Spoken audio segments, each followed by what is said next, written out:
Kulex Soliman ang malupit sa katotohanan. Live tayo mga kabunyog, mga kababayan sa ating Facebook wall at sa Bunyog Pagkakaisa public page, no? Ngayon, itong si Marcoleta talagang lumitaw po na napaka-obob, ano? Napaka-bobo na mambabatas. Abogado ba itong si Marcoleta? Nakatikim po ng masasabing mini lecture. Na-lecturean po ito ni dating Supreme Court Justice Antonio Carpio tungkol po sa West Philippine Sea at tungkol po sa demanda na treason. Kasi sa sobrang galing ni Marcoleta, no? Dahil bilib sa kanyang sarili, si Rodante Marcoleta, sinabi niya po na idedemanda niya si Justice Carpio ng treason. Treason. Ano ba yung treason? Sa Tagalog po yan, sa layman's term, kumbagay katraiduran, treason. Pagtataksil, yan. Pagtataksil. Dahil daw sa ginawang desisyon, tignan niyo po kung gaano kabobo ni Marcoleta, ha?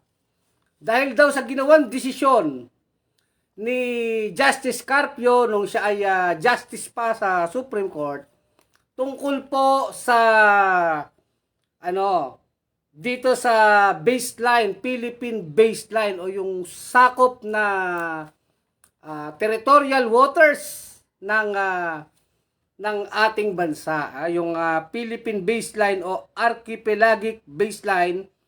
Ang tinutukoy po ni Bobo na Marcoleta rito itong Republic Act 9522, amended act that defines the archipelagic baseline of the Philippines. Isang batas po ito. Kung saan itong batas na ito, para ikuwento ko sa inyo mga kabunyog, ito ay kinwestiyon po sa Korte Suprema, di ba?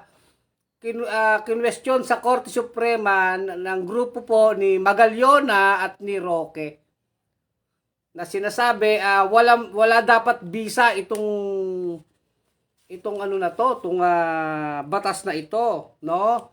Ngayon, ang ginawa po ng Korte Suprema ay inapheld.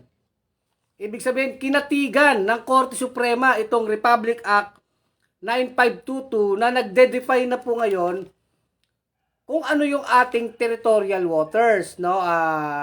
Yung ating sinasabing archipelagic baseline, di ba?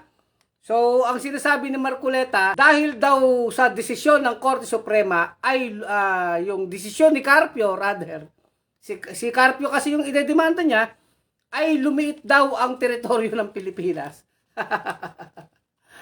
Lumiit daw. Pinayaan na daw yon si Carpio ang nagdesisyon, kaya idedemanda niya. Ano po ang mali dito sa sinasabi ni Rodante Marcoleta? Para talagang hindi abogado no? Unang-una po, mamaya na yung treason. Idedemanda niya si Carpio dahil nagdesisyon daw si Carpio. Lumiit yung teritoryo ng Pilipinas. Unang-una po, ang desisyon na yan, yung batas na yan na pinitisyon po sa Korte Suprema, ang gumawa po ng batas na yan, yung Republic Act 9522, ay hindi naman po si Justice Carpio. Napaka-basic ito, pang-elementary po ito pang high school, di ba? Ang batas po na ito, Republic Act, ay ginawa ng Kongreso at Senado. Meaning ng mga congressman at ng mga senador kung sino man bumoto sa batas na yan. Di ba? So, batas yan. Yung batas na yan ay kinwestiyon nga na dumating sa Supreme Court. At nung panahon na yon, isa lamang po si Justice Carpio sa mga justice. 15 ang justice natin kasama na po ang Chief Justice. Plus yung 14, Associate Justice po yan. Nagdesisyon po yung Supreme Court en banc. Ibig sabihin yung 15 mga justice ng Supreme Court nagdesisyon. Isa po dyan si Justice Carpio sa 15 na yan. At ang sumulat ng desisyon, si Justice Carpio, siya ang ponente. Pero hindi ibig sabihin, si Justice Carpio lang po ang nagdesisyon yan. So, paano si Justice Carpio ang nagpabawas ng teritoryo ng Pilipinas? Unang-una, ito'y batas na kinwestiyon na inapheld naman ng Supreme Court. Ha? Akala mo ba, Marcoleta, si Carpio lang ang gumagawa ng batas sa Pilipinas? Ungas! Napaka-ungas nitong Marcoleta na to. Makapaghambog lang, makapagdaldal lang, kahit na kabaliwan po ang mga sinasabi. Ang problema rito, maraming napapaniwala tong si Marcoleta, yung mga DDS. Bilib na bilib dito sa tukmol na to. Sabi na po nating tukmol. O, pangalawa, granting, sige, dedemanda mo si Justice Carpio ng treason. Alam niyo po ba, sa batas na treason, ang bawat batas po, ang crime, may elemento. At maliwanag po sa Revised Penal Code, Article 114. Yung Article 114 kung saan nandun yung treason. Sinasabi po na yung batas na madedemanda ka ng treason o yung kaso na treason ay magaganap lamang sa panahon ng gera o may digmaan. Wartime. Hindi po peacetime. So may gera ba? Nung ginawa ba ni Justice Carpio yung desisyon na siya lang naman ang sumulat, may gera ba, Marcoleta? Maliwanag sa batas eh. Kailangan may gera para makapagdemanda ka ng treason. At ang labo mo, Marcoleta. So doon pa lang, walang gera.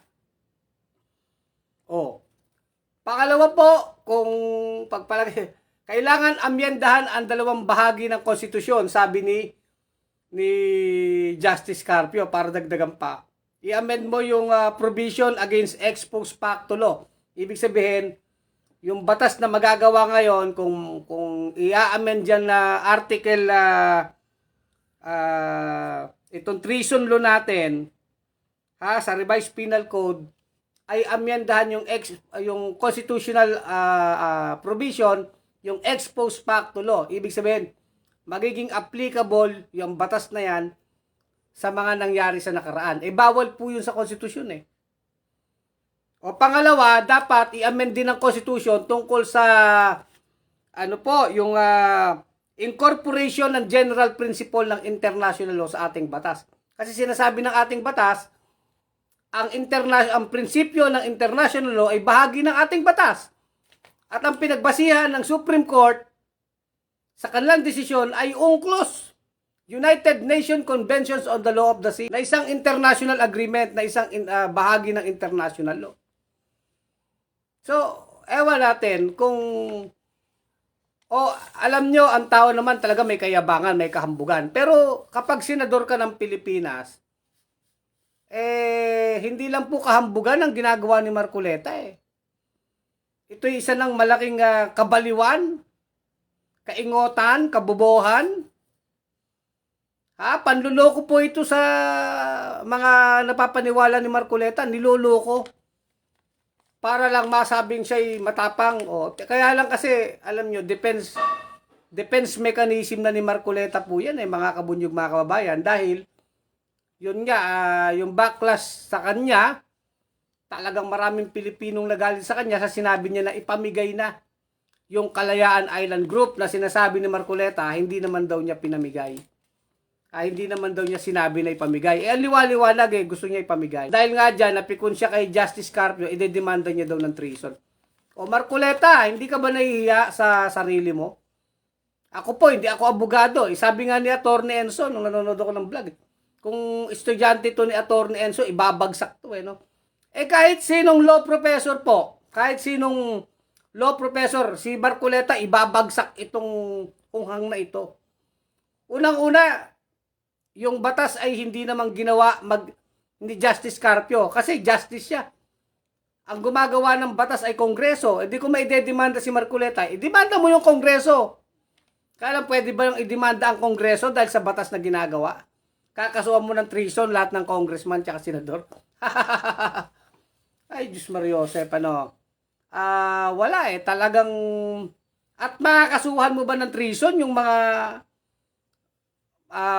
maestrado ng Korte Suprema na ininterpret yung 9522 base naman po sa UNCLOS. UNCLOS. Kasi ang kailangan natin sumunod sa UNCLOS eh. Kasi yung unang batas po diyan, yung teritoryo ng Pilipinas nakabase po sa Treaty of Paris. Ang problema, pag sinunod mo yung Treaty of Paris na yon, maraming mga bahagi na hindi naman dapat ng bahagi ng Pilipinas, kagaya yung tinatawag na high seas, yung mga hindi na sana parte ng teritoryo, base po sa UNCLOS, ay mapapasama sa Pilipinas. Parang 9 dust line ng China. Kaya yun ang iniwasan ng Supreme Court, inilagay niya sa tama. At hindi naman nabawasan ng ating sovereign rights. In fact, lumaki nga yung ating EEZ, yung ating exclusive economic zone. So, yun lang po yun. Ganong kasimple. Ito po ay act of Congress and Senate as legislative branch of government na gumawa ng batas. At ito po ay act of the Supreme Court interpreting the law. Ano ba ang treason doon ngayon, Marcoleta? Kung ang mga ahensya ng gobyerno o yung mga branch ng gobyerno ginagawa yung kanilang tungkulin. Kaya very elementary, very basic ito. Para sabihin ni Marcoleta ang treason. Wala po eh. Alam nyo, mayabang si Marcoleta eh. Yung pag nagsasalita si Marcoleta, confident, akala mo, alam na alam yung sinasabi. Pero katarantaduhan po ang sinasabi, hindi po totoo. Kagaya yung sinasabi niya na dapat daw magpakita ng coordinates at mag-submit ng coordinates ang Pilipinas sa UN o sa anumang body. Saan ka nakakita ng ganyan, Marcoleta, na nire-require tayo mag-submit ng mapa? Wala pong requirement na tayo mag-submit ng mapa o coordinates. Pero meron po tayong coordinates. Yun nga pong sinabi dito nung RA 9522 tsaka yung RA 12064, yung ang may author nito si Tolentino, si Senator Tolentino, Philippine Maritime Zones Act. Kaya itong si Marcoleta, mayabang magsasalita pero hindi totoo ang sinasabi. Pero kung makapagsalita, confident. Kaya akala ng mga DDS, totoo ang sinasabi. Pero kapalpakan po. At sinasabi yan ni Marcoleta, yan yung linya ng China. Sabi ni Noles Abinir, pag ako professor ni Marcoleta, Sir Kulex, fifth grade sa akin yan. Ako nga po, tingin ko, hindi lang sa baka ko na to, idadrop ko na. Sasabihin ko, mag-ano ka nga muna, aral ka nga muna, Marcoleta, ng Philippine Constitution 101, di ba, lahat ng nag-college? Kahit hindi ka naman, ang kinukuha mong kurso ay tungkol sa batas or sa, yung Philippine Constitution 101, basic subject po sa college yun ng mga first year students. Kahit anong course mo, mayroon kang Philippine Constitution na subject sa college. First year college. Kahit na nga po sa high school, tinuturo yung Executive Department, Legislative Department, di ba? Judiciary, at yung mga trabaho niyan. Di ba? Ngayon, Polsai, sabi ni May Salaya, Polsai po. Kahit nga May Salaya, hindi Polsai eh. Di ba? Philippine Constitution 101. Bakit hindi mo alam, Marcoleta? Kaya nga sabi, magaling bang abogado yan? Di ba? Ano ba yan? Kumbagay, dekalibring abogado ba yan? Anong sabi? Tumawa na lang sila Justice Ascuna. Sila Justice Carpio. Wala. Ano yan? Lowest yan. Kumbaga, maingay lang yan. Di ba? Mayabang po si Marcoleta. Mayabang, hambog. Pero wala pong kwenta itong senador na to. Ginagawa niya yan para magpakatuta sa China. Yun ang totoo dyan. PI na piluka yan, puro kasinungalingan lang alam. Yan, gago na yan. Dunong-dunungan. Ang ayop na yan, low class lawyer. Dapat nga ito, ano bang dapat kay Marcoleta, paano ba natin? Sa bagay, alam na ng mga tao na napakabobo nito. Biro mo, magdedemanda ka ng treason. Wala namang gera. Di ba? Basic yun. Elements of the crime. Alam niyo yung mga crime, may elements po yan. kapag yung isang pinaka basic element niya ay wala, hindi mo pwedeng i-demanda yung ng krimen. Kaya nga elements of the crime, di kung treason, ano yung elements? Dapat yan during war. May war ba? Marcoleta, may war ba? Walang war eh. Ewan ko ba, di ba? Revise, ano yan eh, Revised Penal Code, Article 114. Hindi talaga nag-iisip si Marcoleta no?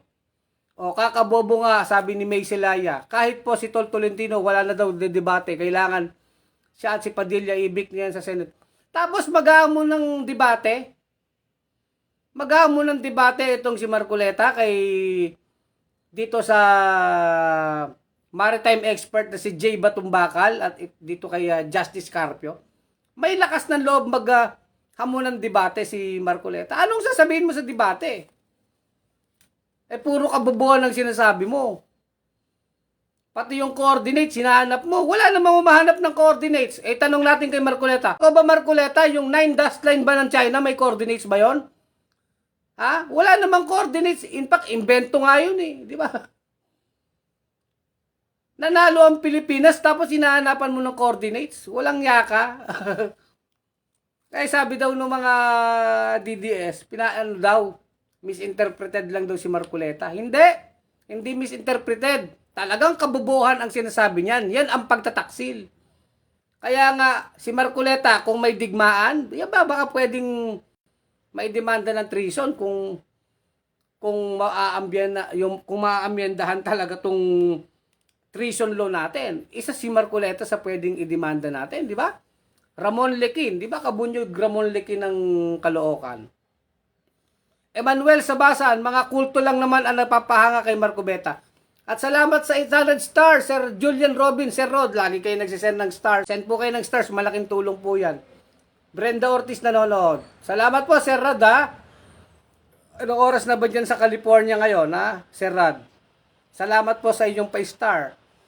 800 stars din yun, Julian, Robin, Cadiz De Leon, Maricel, mapagpalang gabi po sa lahat. Kabunyog natin. Bedrich Blair, Divina Balisteros ng Bukawi nanonood. Si Ka Jose Quintal Santa Ines, Ka Jose, leader natin sa Quezon City, nanonood, active yan sa Bunyog.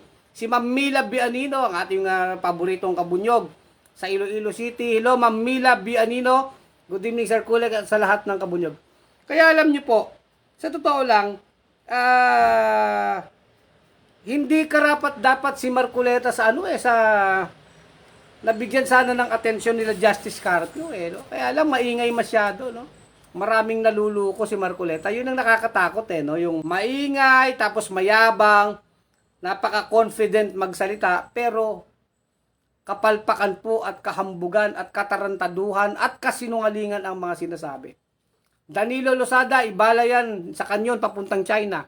Amor Mantele nanonood sa atin. Jesse Yating Capillo, butatan na naman. Di ba? Mapagpalang gabi po, Sir Kuleg, sabi ni Kabunyog Amor Mantele. Kamusta po kayo dyan sa Cavite, Michael Dens Basinal nanonood. Salamat, Michael Dens Basinal.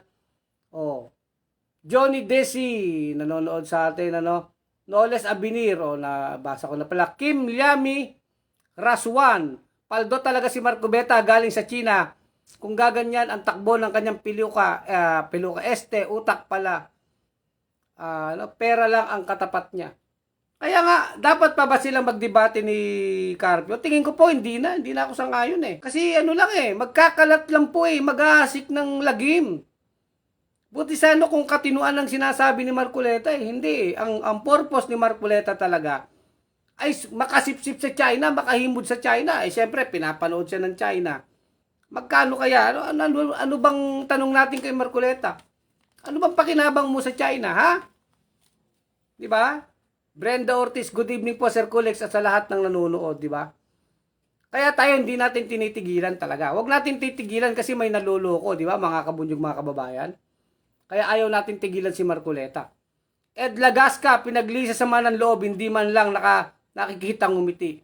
Ben Beltran, pa-shout out naman kami dito sa Tarlac, Kabunyog, ba? Saan kayo sa Tarlac, ha? Kabunyog, Ben Beltran. Pupunta tayo dyan sa Tarlac City, dyan sa Concepcion, sila May mga kabunyog tayo dyan, sila kabunyog Albert Kagiyat ng Concepcion. Marami tayong kabunyog dyan sa Tarlac City, ano? Tsaka sa probinsya ng Tarlac. Sa Pura. Sila Josephine, kabunyog Josephine, ano? Grefaldo, nanonood. Grepaleo, sorry. Dyan sa Tarlac, ano? Dakugaray Kalkaben, nanonood. Jonathan Sino, good eve Sir Kulex. Jonathan Sino, salamat ha.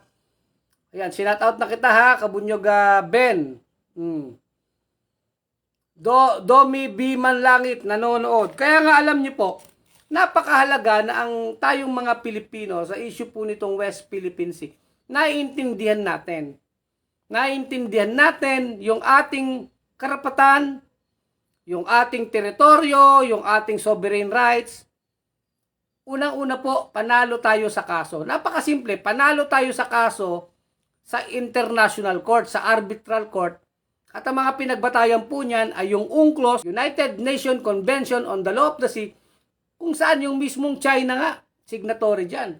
At hindi lang po sa UNCLOS, yung marami pang applicable principles po ng international law. Kaya ito po yung usapin ng batas eh. Ito po yung usapin ng batas. Samantalang yung ginawa nga ng China na 9-dash line na sinakop na yung buong South China Sea, sinabi nga talaga ng korte, yan ay imbento. Ha, China, ikaw ay nag-imbento. Kaya yan ay hindi kinikilala. O, bakit hindi yun na ipagdiinan ni Marcoleta? Na yung 9-dash line ng China ay imbento. Bakit hindi batikusin nila Marcoleta, nila Alan Cayetano na isa pang Judas, yung pambobomba ng tubig? Dapat doon nagagalit sila eh. Baka kahit papano, kahit alam mong mga maka-Duterte to, kahit sana kung nakikiisa sila sa Pilipinas, kahit papano, okay din sana to. Pagdating sa issue ng China, nagkakaisa tayo. Eh hindi po. Talagang kahit sa issue ng China, sila yung maka-China talaga, di ba? Kaya lalo tayong sila Robin na yan, sila, mga Duterte senators, actually, mga maka-China talaga sila, di ba? Oh. Jose Zapanta Bisilla, dapat dyan tanggalan ng piluka para mawala ang kayabangan. Sa Paniki po, si Ben Beltran sa Paniki, Tarlac, ano, Magpupunta ko dyan sa Paniki, Tarlac, mag-organize tayo ng bunyog dyan. Aldrin Renzo, kabunyog, di ba? Tama, sinabi ko, ang cute-cute ni Marcoleta. Cute ba si Marcoleta? Bulldog di ba? Mukhang bulldog Talagang Chinese bulldog nga ang tawag natin dyan no? So para sa atin po, wag na siya makipagdebate kay Justice Carpio kasi hindi deserve ni Justice Carpio na makipag-usap sa tanga. 'Di ba? Hindi deserve ni Justice Carpio na makipagpalitan ng talino sa hunghang. 'Di ba? Hunghang si Marcoleta Nakakaya naman kay Justice Carpio, matino ang mga sinasabi, 'di ba? Tapos ganyan ang makakaharap niya. Nagkataon lang si Marcoleta, senador. 'Di ba? Kasi hunghang ni Robin Padilla. Mga kulto lang naman napapanga kay Marcoleta. Tingin ko po, marami ng Pilipino nagising, 'di ba? Kabunyog Angel de la Guardia, Emmanuel Sabasan. Jose Zapanta Bisilla, dapat dyan nabasa ko na pala yun, Tanggalan ng piluka. Ako wala akong pakialam kung nakapiluka si Marcoleta, hindi naman sa atin issue kung kalbo yan di ba? Sa akin yung kanyang yung kanyang mga sinasabi, yun ang issue sa atin, di ba? Alfonso de Guzman nanonood, CJ Morris, wala namang gera, treason, ang bobo. Kaya nga di ba CJ Morris? Pag binasa mo yung revised penal code, elements ng treason is dapat may gera. Wala kang gera. Kaya mapapatanong tayo, si Marcoleta ba talaga bang abogado ba yan talaga? Ano ba yan? Ano bang klaseng abogado yan? Diba? Dako, Garay, Kalkaben, takot baka ma-freeze mga asset nila sa China kapag hindi nila pinagtanggol ang China. So yun lang po mga kabunyog, liliwanagin lang talaga natin. Napakaliwanag po ng ginawa ng Supreme Court. Inapheld po ang Republic Act 9522 kung saan ito ay isang batas na ginawa ng Kongreso, di ba? Di ba? Isang batas na ginawa ng Kongreso at Senado. Kaya hindi po si Justice Carpio ang gumawa ng batas na ito. Marcoleta Ang batas ay hindi ginagawa ng isang maestrado ng Korte Suprema, kundi ang batas ay ginagawa ng legislative branch. O, di ba? Very basic. Kaya dapat hindi naging abogado tong si Marcoleta. Paano to naging abogado, no? Abogado ng mga talangka si Marcoleta, sabi ni Ma'am Mila Bianino. Abogado po siya, tagapagtanggol, pati mga kurakot. O, sabi ni Mike Al. O, salamat Mike Al, tagasang ka. Okay, so dapat dyan tanggalin si Marcoleta, sabi ni Jesse Yating Capillo. So, hanggang dito na lang ang ating vlog, mga kabunyog, mga kababayan. Arman Bernal nanonood. Si Arman Bernal, taga ano ka rin Paniki Tarlac, no? O, maraming taga Paniki Tarlac dito, si Arman Bernal. Kaya yung isa nating sinabi kanina. Choy Javier nanonood, maglikom ng pirma ang taong bayan, ipetisyon ang Kalbong Marcoleta para palayasin sa Pilipinas. Alam ko may mga online no? May mga online na petition kay Marcoleta para mag-resign na or tanggalin na si Marcoleta sa Senado, di ba? Di ba? Nakapirma na ba kayo dun sa online? At sa February 25, mga kabunyog, mga kababayan, meron po tayong pagkilos malawakang rally sa Samang Bunyog at meron tayong sariling programa muna bago hahanay ang bunyog sa mas malaking hanay. February 25, EDSA po. Sa EDSA po yan, EDSA Shrine. Pero meron tayong meeting place, no?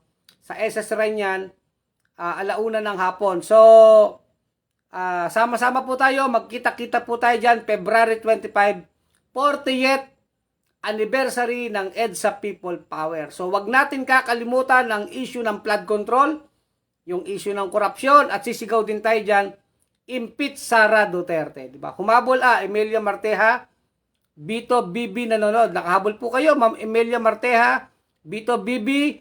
Good evening po, Kakules. Good evening sa iyo. Yon. So, February 25. At pwede kayong mag-donate po dyan. Magpatak-patak tayo. Mag-donate kayo sa bunyog. Pambili man lang ng tubig. Kain kasi maghapon na halos ano po yan Siyempre, konting mami merienda ng mga dadalo. Konting pamasahe, no? Pag nagpaparali tayo, gumagastos din tayo. Hindi po bayad. Kung hindi yung ano yun, pang bili natin ng kahit maliit na siopaw man lang, hindi tayo magutom doon. Ang mga magkasama nating mga kabunyog, pambili ng tubig, tas yung iba, pamasahe, di ba? Kahit man lamang doon ay tulong-tulong tayo, no? Pwede kayong mag-donate sa bunyog para sa February 25 at sa araw-araw po na pag-organize ng bunyog sa iba't ibang mga probinsya, kagaya po dyan sa Calbayog. Mabuhay kayo mga kabunyog sa Calbayog, mga kabunyog sa Katbalogan, Samar. Nag-organize tayo dyan ng bunyog maralita, ano? Mabuhay ang mga ano dyan, sila kabunyog Rodrigo Baluyot dyan sa Katbalogan City. Det Garcia ng Tarlac, ang daming Tarlakenyo dito alam ko si Ma'am Det Garcia, taga Banban Tarlac kayo, di ba Ma'am Det? Ang daming mga taga Tarlac nanonood sa atin.